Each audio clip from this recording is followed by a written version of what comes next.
KBS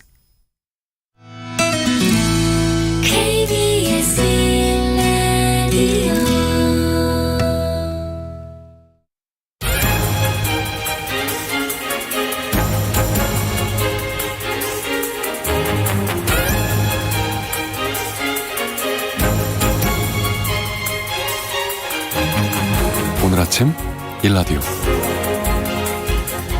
한국인의 소울푸드 대표적인 몇 가지가 떠오릅니다.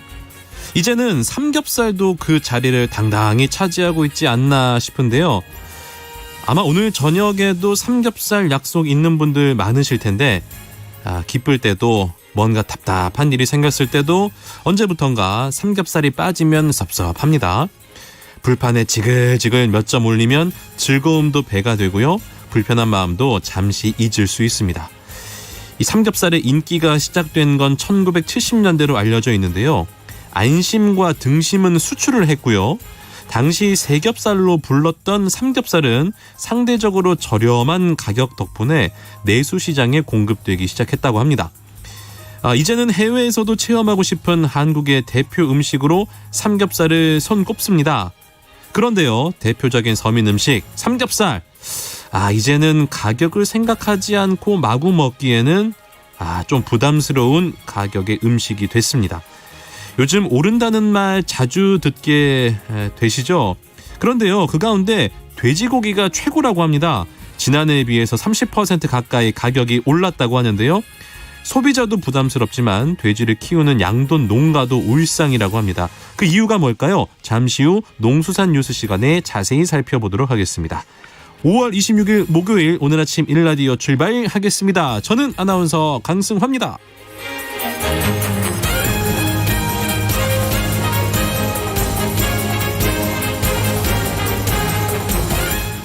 오늘 아침 일라디오 오늘도 생방송으로 함께하고 있습니다. 방송에 참여하실 분들 단문 50원, 장문 100원이 드는 유료 문자 샵 9730 이용하셔도 되고요. 유튜브에 KBS 일라디오 공식 채널 검색하고 들어오시면 채팅창에 참여하실 수도 있습니다.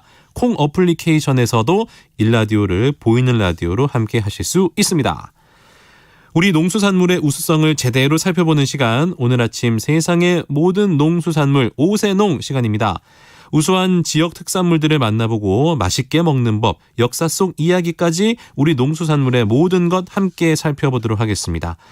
그리고요, 오세농에 얽힌 여러분들의 이야기 기다리고 있습니다. 매주 토요일 보내주신 분들 가운데 추첨을 통해서 농촌진흥청에서 제공하는 맛있는 웰빙 혼합 잡곡 세트, 그리고 구수한 향의 모바일 커피 쿠폰 등 다양한 선물 드리도록 하겠습니다. 많이 참여해 주시고요. 우리 농수산물도 더 많이 애용해 주시기 바랍니다. 자, 그러면 오늘의 오세농 지금 바로 나갑니다.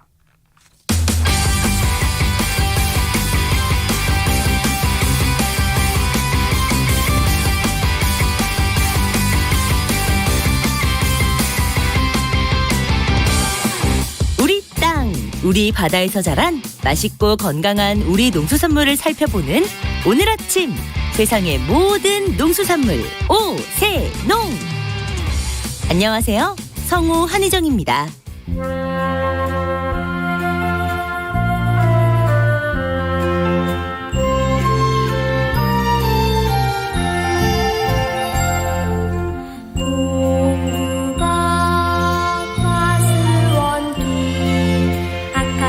꽃이 활짝 폈네.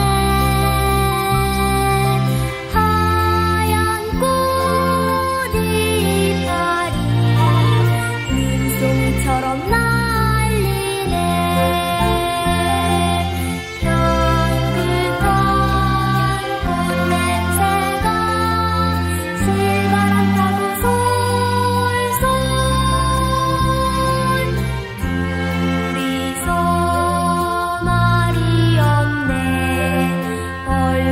마주 보며 생끝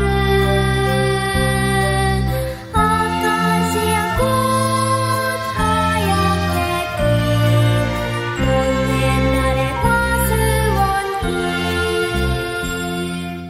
오세농. 오늘의 주인공은 지금 들으신 동요 과수원길에 나오는 아카시아입니다. 오늘은 이지윤 어린이의 목소리로 감상하셨는데요. 오랜만에 노래와 함께 아련한 고향의 추억을 떠올리신 분들 많으실 것 같습니다. 아카시아 꽃향기가 가득한 과수원길. 상상만 해도 눈과 코가 행복해지네요. 그런데 그 추억의 길목에서 하얀 꽃을 피우던 아카시아. 원래 이름은 아까시라는 사실 알고 계셨나요? 실제로 1990년대까지 아카시아 나무로 불렸고요.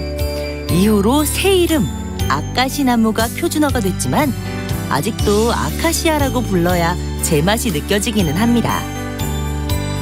국립국어원의 표준 대사전에도 아카시아를 찾으면 아까시 나무를 일상적으로 이르는 말이라고 나와 있죠. 그럼 도대체 왜 아까시 나무를 아카시아 나무로 부르게 됐을까요? 미국이 고향인 아까시 나무는 19세기 말 우리나라에 처음 도입됐고 일제강점기에 산림 녹화와 목재, 땔감으로 이용하기 위해 본격적으로 산에 심어졌습니다.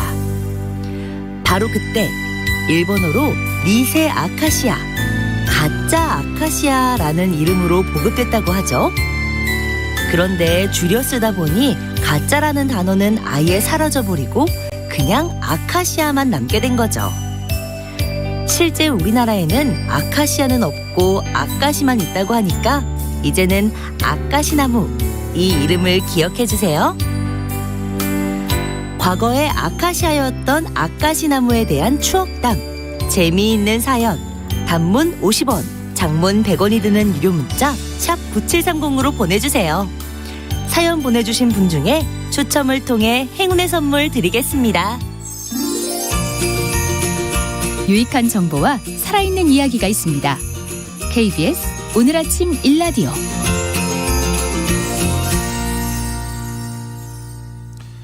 농수산 뉴스 이어가겠습니다. 농민신문 류수연 기자와 함께합니다. 안녕하세요. 네, 안녕하십니까? 예, 반갑습니다. 좀 굉장히 저 개인적으로 매우 아쉽고 안타까운 소식인데 요즘 돼지고기 값이 부쩍 올랐다고 합니다. 너무 슬픈데요. 이거 얼마나 올랐습니까? 이유도 함께 들어볼까요? 네, 요즘 돼지고기 값 높습니다. 네. 5월 1일부터 25일까지 전국 돼지고기 평균 가격을 내봤는데요. 네. 이제 껍질에 붙어 있는 걸 탕박이라 하는데 탕박. 이 탕박의 가격이 1kg당 6,431원이었습니다. 네. 지난해 같은 기간 평균가 5,003원에 비해서 28.5%나 올랐습니다. 네. 올해 1, 4월 평균 경락값이 1kg당 4,480원이었던 점을 생각하면 최근 돼지고기 값 상승세가 더 두드러집니다. 네. 사회적 거리두기 조치가 해제돼서 나들이랑 외식이 늘고 돼지고기 수요가 급증한 영향이 일단 일반적인 분석입니다. 네. 영업시간 제한이 풀리고 실외 마스크 의무 착용 조치가 없어지면서 음식점 등이 밤늦은 시간까지 붐비는 걸 요즘 쉽게 발견할 수 있습니다. 네. 30% 가까이 올랐군요. 그러면 그냥 딱 생각하기에는 돼지고기 값이 오르면 사 먹는 사람들이야 당연히 부담이 되겠지만 이걸 판매하는 양돈 농가들은 그래도 좀 이득을 볼 것 같다라는 생각이 드는데 현실은 그렇지가 않다고요? 네, 지난해부터 사료값이 크게 오르면서 생산비 부담이 매우 커졌기 때문입니다. 예. 코로나19 확산에 따른 물류대란 등으로 일단 사료 원료인 옥수수를 비롯한 각종 곡물 가격이 급등했고 결국 사료값도 올랐습니다. 대한한돈협회가 작년에 사료업체 12곳을 대상으로 평균 인상 금액을 조사했는데 그 결과 지난해 양돈용 배합사료 값은 1kg당 151.2원이 인상된 걸로 나타났습니다. 네. 그 결과 돼지고기 지육 1kg당 생산비는 2020년 3,829원에서 네. 2021년 4,494원으로 17.4% 올랐습니다. 네. 그리고 농식품부도 이제 조사하길 4월 배합사료 평균 가격은 1kg당 604.9원으로 2020년에 479.3원과 비교하면 26.2% 그리고 2021년에 525.3원에 비해서 15.2% 올랐다고 이렇게 조사를 했습니다. 예. 앞으로 추가적인 사료값 인상 역시 예고가 돼 있습니다. 올해 초 우크라이나 사태로 이 곡물 수급에 일단 타격이 발생했고 네. 가뭄 등 이상기후 영향도 지속되고 있습니다. 사료 원료 대부분을 외국산에 의존하는 우리나라 사료업체들도 가격 인상 없이는 경영난 극복이 어려운 상황입니다.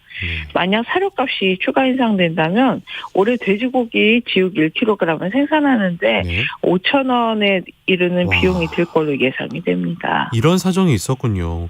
그래서 이제 이 사태가 좀 더 심해지면 양돈 농가의 30%가 도산 위기에 몰린다라는 이야기가 있는데 이거 사실입니까?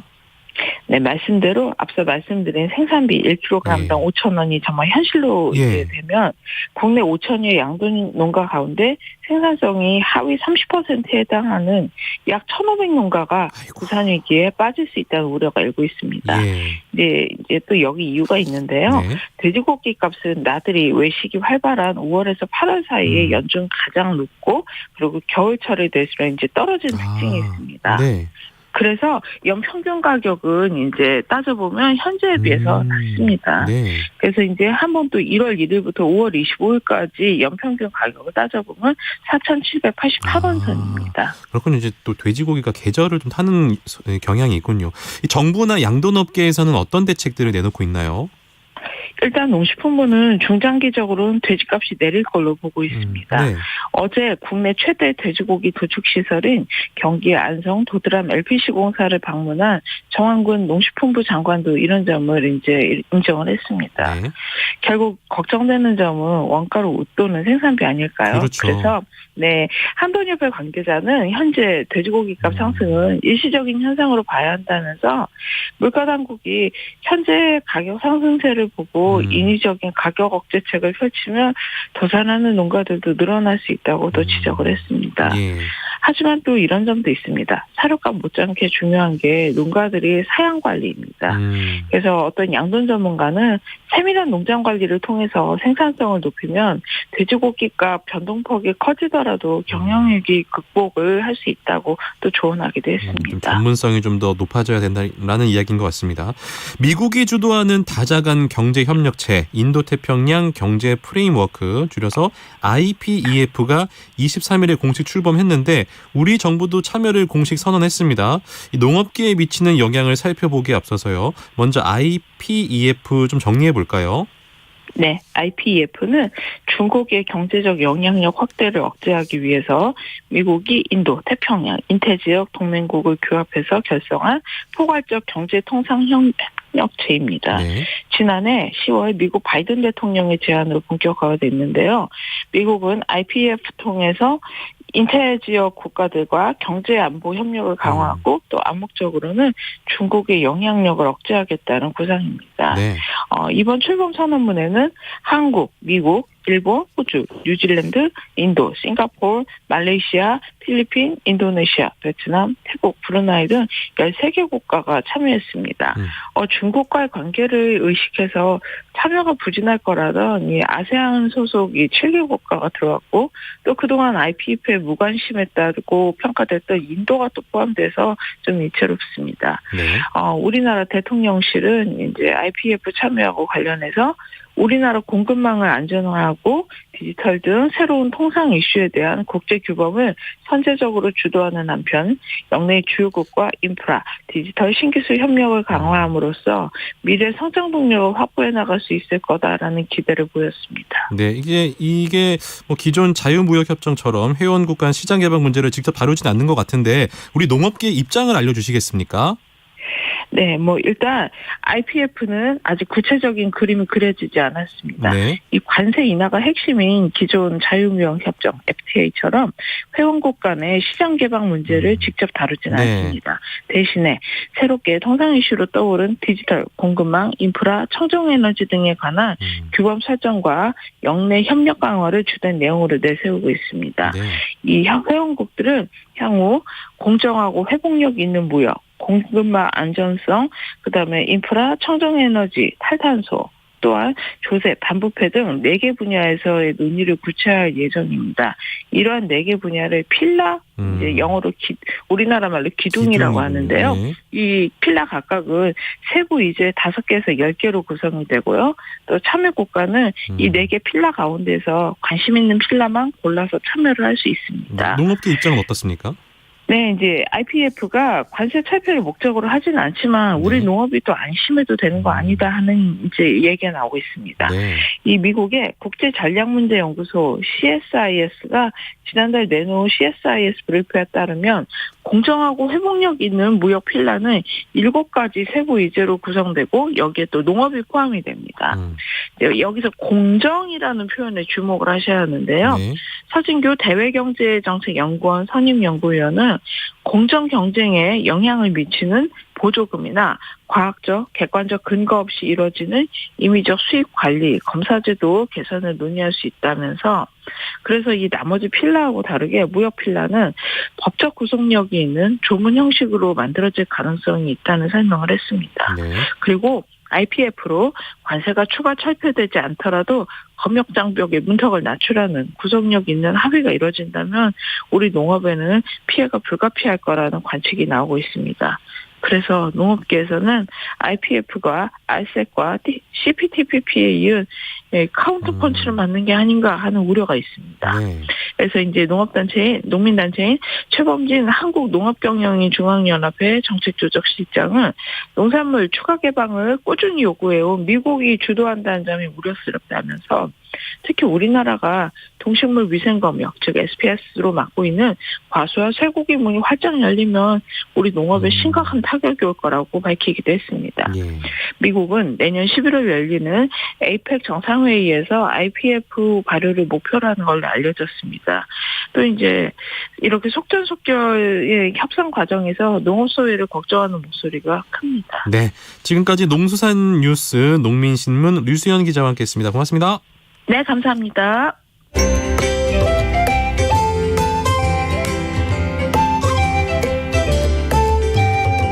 상쾌한 하루의 시작. KBS 오늘 아침 일라디오.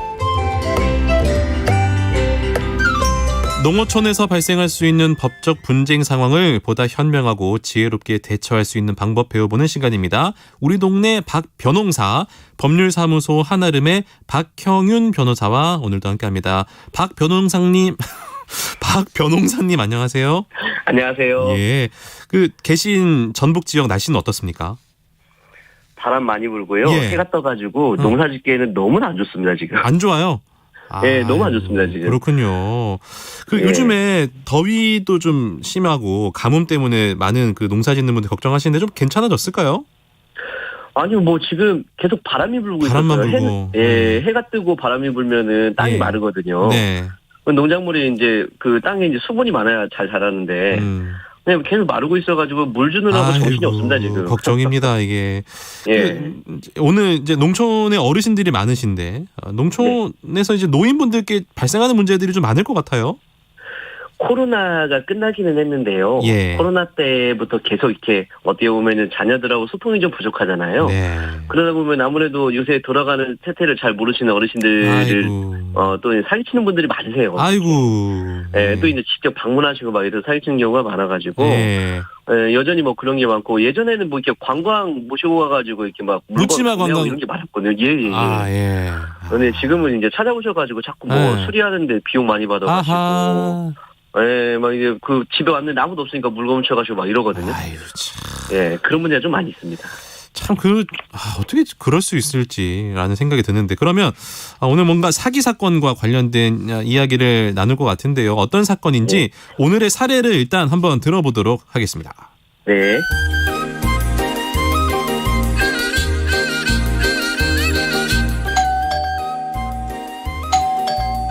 계세요? 계세요? 아유, 누가 왔나? 누구셔요? 안녕하세요. 이 동네 보일러 일제 점검하러 나왔는데요. 아이, 그래요? 겨울 내내 써도 괜찮았는지 문제가 있을란가요? 안적 괜찮은 것 같은데. 아이고, 어머니 건강을 생각하셔야죠. 제가 좀 볼게요. 아이고, 이거 점검해봤더니 직수 온수도 문제, 배관도 문제, 부식도 되고 있어서 이거 부품도 갈고 하려면 200만 원이 넘겠는데요. 미루지 말고 빨리 수리하셔야겠어요. 200만 원이나? 아이고, 저희 엄니 같으시니까 지가 10만 원은 빼드릴게요. 지금 안 고치면 나중에는 바꿔야 해요. 아이고 그런겨. 아주 사람이 싹싹하구만. 그럼 얼른 고쳐야지.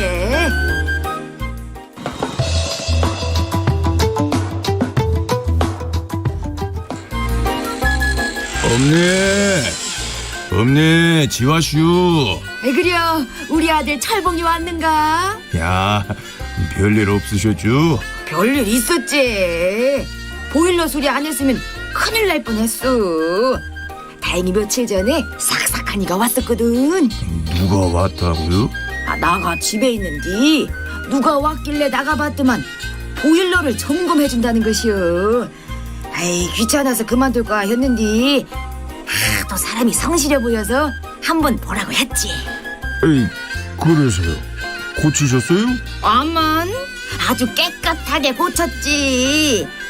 나보고 자기 은리 같다고 10만 원이나 깎아줬구먼. 아이, 근데 갑자기 뭐 보일러 수리래요? 얼마나 드셨는데요? 어디 영수증이 있을 텐디. 여기 있네. 여기. 아이, 뭐요? 보일러를 바꿔도 100만 원이면 되는데 수리비가 200만 원? 200만 원이면 비싼 것이요? 아니 내가 싸게 해준다 해서 했는데. 전화 한번 해봐야겠네.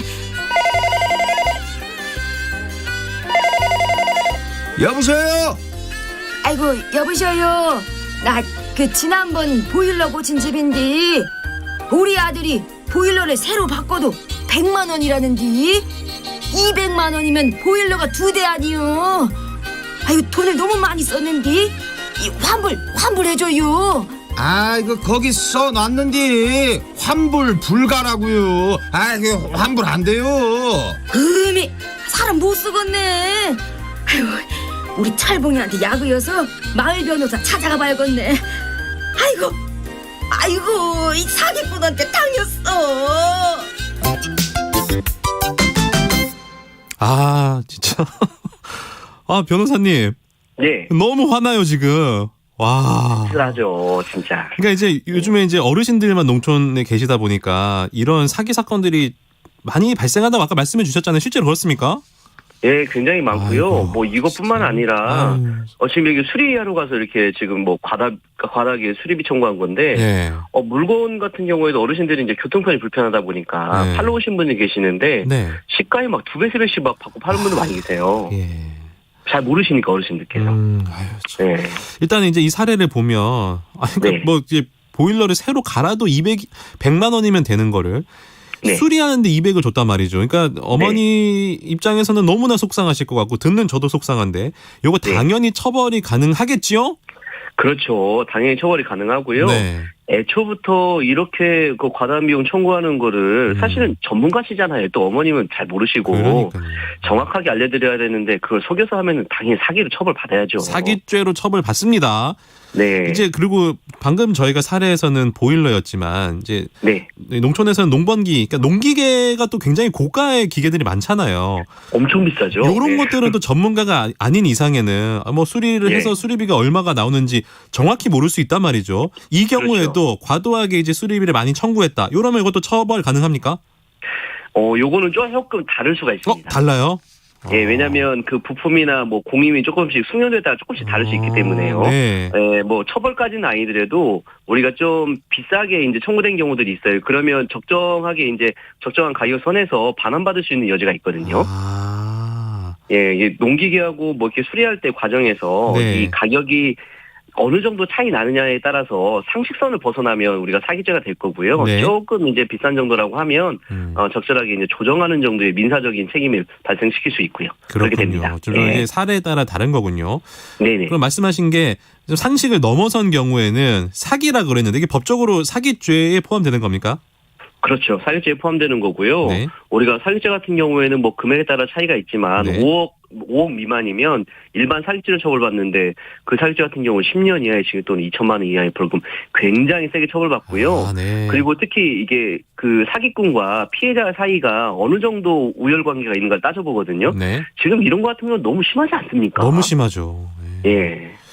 제가 사실은요. 예. 좀 똑똑이 같지 않나요, 제가? 그렇죠. 예, 똑똑했습니다. 네, 근데 제가 사기를 많이 당했어요. 근데요, 그러셨어요. 예. 제가 사기를 당하면 제 문제는요, 사기 당한 건 상관없어. 내가 낸 돈을 돌려받아야 되잖아요. 그렇죠. 근데 저 한 번도 돌려받은 적이 없거든요. 아, 그러니까 이게 제일 중요한 거는 이게 사기를 당하셨어. 네. 이미 지불한 돈을 돌려받을 수 있는가라는 부분인데 우리 어르신들 돈 좀 잘 돌려받는 방법 없습니까? 이제 우리가 소송으로 돌려받는 방법밖에 없는데요. 네.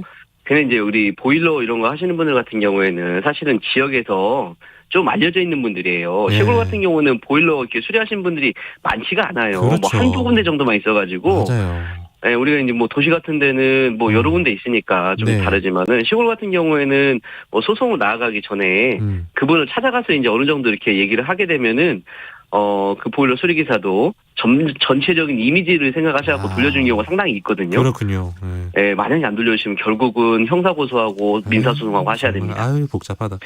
예, 또 한 가지 방법이 또 있어요. 뭐 있습니까? 우리가 한국소비자원에다가 네. 민원을 내가지고 한국소비자원에서 이제 그런 민원 발생 부분을 좀 해결할 수 있는 조정을 해주는 부분이 있거든요. 그것도 네. 활용해 볼 만합니다. 한국소비자원. 예. 예. 저도 몇 번 전화해봤습니다.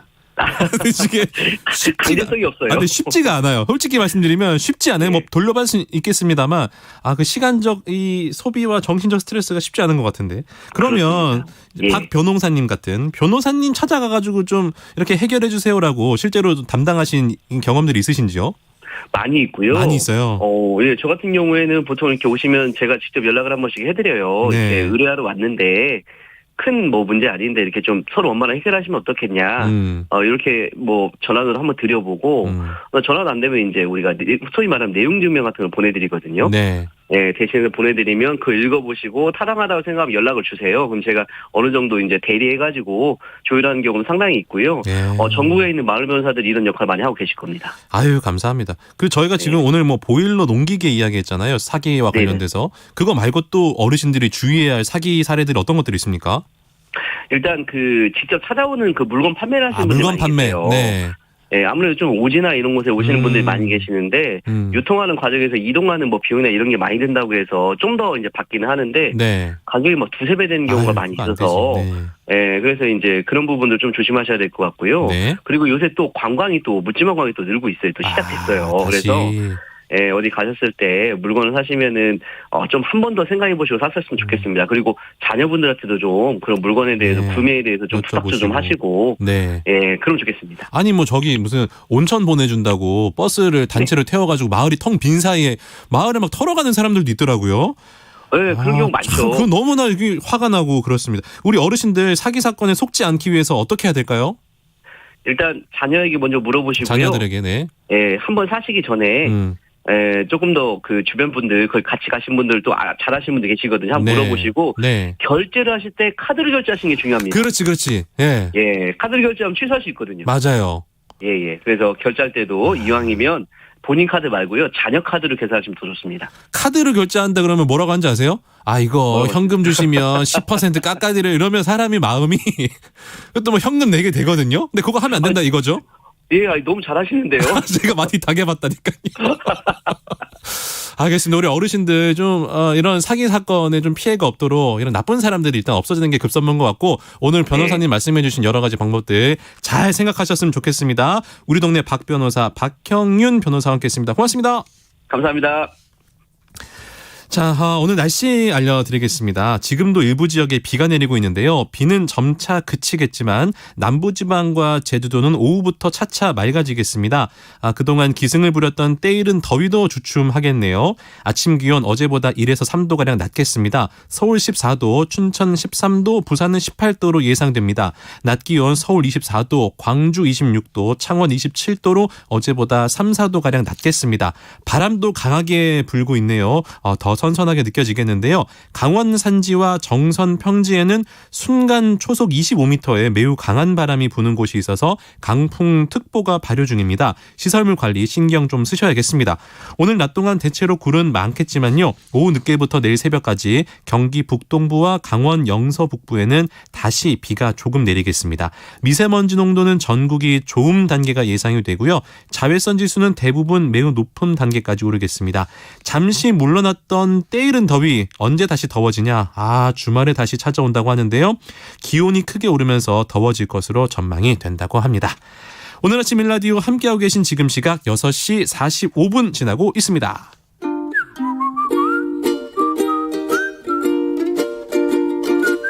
오늘 아침 일라디오 강승화 아나운서의 진행으로 듣고 계십니다.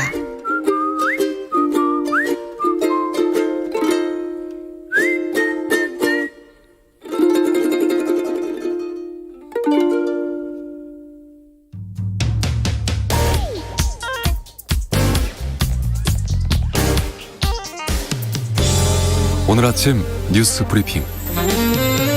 뉴스 브리핑 오늘도 정상근 기자와 함께합니다. 기자님 안녕하세요. 네, 안녕하십니까. 예. 뉴스 알아보겠습니다. 북한이 어제 탄도미사일을 3발이나 발사했군요. 네, 북한은 어제 새벽 6시부터 6시 42분까지 3차례 이 화성 17형으로 추정되는 대륙간 탄도미사일과 북한판 이스칸데르로 불리는 단거리 탄도미사일 등을 섞어서 발사했습니다. 모두 핵탄두 탑재가 가능한 미사일이라고 하는데요. 최근 조 바이든 미국 대통령과 잇따라 정상회담을 가진 한국과 일본까지 겨냥한 것이다라는 해석이 나오고 있습니다. 가장 먼저 발사된 건 ICBM 추정 탄도미사일인데요. 이 비행거리는 약 360km, 고도 약 540km, 속도 마하 8.9로 탐지가 됐습니다. 이 화성 17형이 지난 3월 한 차례 발사에 실패한 것으로 알려졌는데요. 이 미사일의 시험 발사 성공 여부는 추가 분석이 필요하지만 일단 추진체 연소가 일정 수준 이뤄졌고 단 분리도 이루어진 것으로 군은 분석하고 있습니다. 또한 대통령실은 북한이 7차 핵실험 준비에도 착수했다라고 밝혔는데요.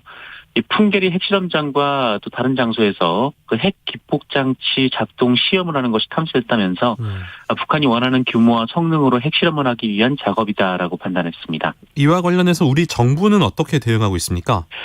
네, 윤석열 대통령은 북한의 미사일 발사 직후 1시간여 동안 국가안전보장회의를 주재하고 대한민국 안보에 한치의 빈틈이 없도록 상시 대비태세를 유지할 것, 그리고 한미 정상 간 합의된 확장 억제 실행력과 한미 연합 방위태세 강화 등 실질적 조치를 이행할 것을 지시했습니다. 그리고 한국군은 현무2, 미국은 에이테크스 미사일 각 한 발씩 동해상으로 실사격했는데요. 합동참모본부는 북한의 추가 도발을 억제하기 위한 연합전력의 신속한 타격 능력을 현시했다고 설명했습니다. 우리 공군도 이 북한의 탄도미사일 도발 징후를 사전에 포착하고 F-15K 30여 대의 전투기가 이 무장을 장착한 채 활주로의 전개에 지상활주하는 엘리펀트 훈련을 했다고 밝혔습니다. 정치계 소식 살펴볼까요? 박지현 민주당 비상대책위원장과 다른 민주당 지도부 간의 갈등이 이어지고 있습니다. 네, 박지원 위원장은 어제도 국회에서 열린 당 선대위 합동회의를 통해서 이 반성하지 않는 민주당에 대한 국민의 분노가 더 깊어지기 전에 신속히 사과하고 다시 한번 기회를 달라고 호소하는 것이 시급하다라며 민주주의를 회복하고 정착시키는 역할을 완수한 만큼 이 86그룹이 아름다운 퇴장을 준비해야 한다라고 주장했습니다. 그러자 김민석 민주당 선대위 공동 총괄본부장은 이 민주당은 지도부 일방 또는 개인의 지시에 처리되는 정당이 아니다라고 지적했고요. 이후 선대위 회의가 비공개로 전환되면서 이 고성이 터져나오기도 했다라고 합니다. 이 자리에서 전해철 의원도 무슨 말을 해도 좋지만 이 지도부와 상의하고 공개 발언을 하라라고 비판했다고 하고요.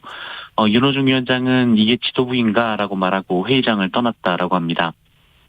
이 민주당 대변인도 개인 소신도 중요하지만 당 의견과 이 개인 의견을 분리해 가야 할 필요성이 있다라면서 이 당 대표격인 비상대책위원장을 향해 공개 불만을 표출하기도 했습니다. 네. 이 대통령실의 국무조정실장 인사 하마평에 오히려 국민의힘에서 난색을 표하고 있다, 이러한 기사도 있군요. 네, 이 신임 국무조정실장에 윤종원 IBK 기업은행장이 내정됐다라는 보도가 이어지는 가운데 오히려 국민의힘 지도부에서 제동을 걸고 있습니다. 윤종원 은행장은 문재인 정부 청와대 경제수석 출신인데요. 이 최저임금 인상, 소득주도 성장 등 국민의힘이 실패한 정책이라고 주장했던 정책들을 주도했던 인물이라는 점이 그 이유입니다. 이 권성동 원내대표는 인사 내용은 잘 모르지만 만약 그런 이야기가 있다고 하면 있을 수 없는 일이다라고 잘라 말했고요. 또 문재인 정부의 실패한 경제 정책을 주도한 사람이 어떻게 새로운 정부의 정책 총괄을 조정하는 역할을 맡을 수 있겠나라고 주장했습니다. 하지만 윤석열 대통령은 임명을 할 것으로 보이는데요. 네. 윤정원 행장은 정통 경제관료 출신으로 한덕수 국무총리와 과거 정부에서 함께 일한 경험 등이 고려된 것으로 보입니다. 김규현 국정원장 청문회가 어제 있었습니다. 네, 국회 정보위원회는 어제 김규현 국가정보원장 후보자에 대한 인사청문회를 진행했습니다. 이번 청문회는 김규현 후보자가 박근혜 정부 청와대 국가안보실 1차장을 지냈던 시절 발생했던 세월호 사고의 보고 시각 조작 문제 등이 주요 쟁점이 됐는데요. 네. 민주당 의원들이 후보자가 국회 세월호 국조 특위에 출석해서 대통령 보고 시각과 최초 지시 시각을 특위위원들에게 허위 보고했다 이렇게 지적하자 네. 김기현 후보자는 우리 모두 열시로 알고 있었다가 검찰 조사를 받으면서 다른 시각되었음을 인지했다라며 조작 허위 보고가 아니다라고 주장했습니다. 다만 세월호 참사 유가족들이 지명 철회를 호소했다라고 질의하자 유가족들에게 정말 온 마음으로 죄송하다는 말씀을 드린다라면서 국가가 국민의 재산과 생명을 보호하는 기관으로서 책임을 다하지 못했다라고 말했습니다. 네. 사회면으로 한번 가보겠습니다. 1분기 합계 출산율이 또 역대 최저치를 기록했다라는 기사가 있군요. 네, 올해 1분기 합계 출생률이 같은 분기 기준으로 역대 최저 수준으로 떨어졌습니다. 예. 어제 통계청이 발표한 2022년 3월 인구 동향에 따르면 합계 출생률은 올 1분기 0.86명을 기록했는데요. 네. 합계 출생률은 지난 2019년 1분기에 1.02명을 기록한 이후 네. 12개 분기 연속으로 1명을 밑돌고 있습니다. 한 명이 채 안 되는군요. 네, 예. 그렇습니다. 통상 출생아 수가 연초에 많고 네. 연말로 갈수록 줄어들거든요. 그래서 네. 올해 합계 출생률도 이렇게 되면은 1명을 밑돌 가능성이 큽니다. 네. 연간 합계 출생률도 2018년 0.98명을 시작으로 지난해 0.81명까지 4년 연속 1명을 밑돌고 있습니다. 네. 한편 1분기 사망자 수는 10만 3,363명으로 전년 동기 대비해서 33.2%나 급증을 했습니다. 네. 고령화 추세와 더불어 코로나19가 지난 1분기에 크게 확산한 탓으로 보이고요. 이 출생아 수는 감소하는 가운데 사망자 수가 급증하면서 지난 3월 인구는 2만 1,562명 자연 감소했는데요. 2019년 11월부터 29개월째 인구 감소가 이어지고 있습니다. 네, 아이를 낳고 기르기에 좋은 세상이 됐으면 하는 그런 바람입니다. 네네. 미국에서 최악의 총기 난사 사건이 일어났다 이런 소식도 들어와 있군요. 네, 이 미국 시간으로 24일 그 미국 텍사스주의 한 고등학교에서 총기 난사 사건이 발생을 했습니다. 네. 초등학교입니다. 초등학교. 네, 이 라틴계 주민이 모여 사는 텍사스주의 소도시 유벨디에서 벌어진 일인데요. 네. 이 범인은 18살 고등학생 이 셀버도어 라모스라는 사람이고요. 예. 이 학생이 초등학교에서 어린 학생들과 교사를 향해 무차별 총격을 가했습니다. 이 범인 라모스는 현장에서 진압요원의 총에 맞아 사망했습니다. 예. 이 충격적인 사건으로 어린이 19명과 어른 2명 등 최소 21명이 숨졌습니다. 예. 이 범인은 자신의 할머니를 가장 먼저 살해한 것으로 또 알려졌습니다. 예. 이 아이들이 다음 주 여름방학을 앞두고 있었는데요. 희생자들의 나이가 7살에서 10살로 추정이 되고 있습니다. 사건 직후 유벨디 지역의 모든 학교가 폐쇄됐고 남은 학사 일정도 중단이 됐습니다. 예. 조 바이든 미국 대통령은 희생자들을 애도하면서 이 총기단체의 로비에 맞서 합리적인 총기법 개정안이 통과되도록 미국 국민들이 의회에 압력을 가해달라고 요청했습니다. 서울중앙지검 4차장 검사가 징계를 받았던 사실이 알려져서 논란이 일고 있습니다. 네, 최근 서울중앙지검에서도 이 핵심으로 불리는 4차장 검사로 임명된 고영곤 검사가 지난 2012년 11월 성추문 검사 사건 관련해서 무단으로 사건을 검색하고 전자수사 자료표를 열람해 징계를 받은 전력이 드러나 논란이 되고 있습니다. 네. 해당 사건은 당시 서울 동부지검에 파견된 전모 검사가 수사 편의를 제공하겠다면서 여성 피의자와 성관계를 맺은 사건인데요. 수사 기록과 이 여성 피의자의 사진을 유출한 검사 2명 그리고 실무관이 재판에 넘겨지기도 했는데 이 고영곤 차장은 사진을 유출하지 않았지만 열람해서 징계를 받은 겁니다. 네. 앞서 대통령 비서실 총무비서관으로 임명된 윤재순 전 대검 운영과장이 검찰 재직 시절 성비위로 2차례 징계성 처분을 받은 적이 있고, 또 법무부 대변인으로 발탁된 신동훈 검사는 징계를 받진 않았지만 이 법무부 근무 당시 취급한 인사자료를 다른 근무지로 가져갔다가 징계 절차에 넘겨지기도 하는 등 검사 출신 고위공직자들의 이 과거 행태가 도마에 오르고 있습니다. 마지막으로 짧게요. 우리 독자적으로 개발한 우주 발사체 누리호의 발사일이 또 확정이 됐군요. 네, 지난해 1차 발사에서 아쉽게 위성까지 궤도에 올려놓지 못했던 누리호인데요. 6월 15일 3주 뒤에 다시 우주에 도전을 합니다. 예. 2차 발사에서는 1차 때와 달리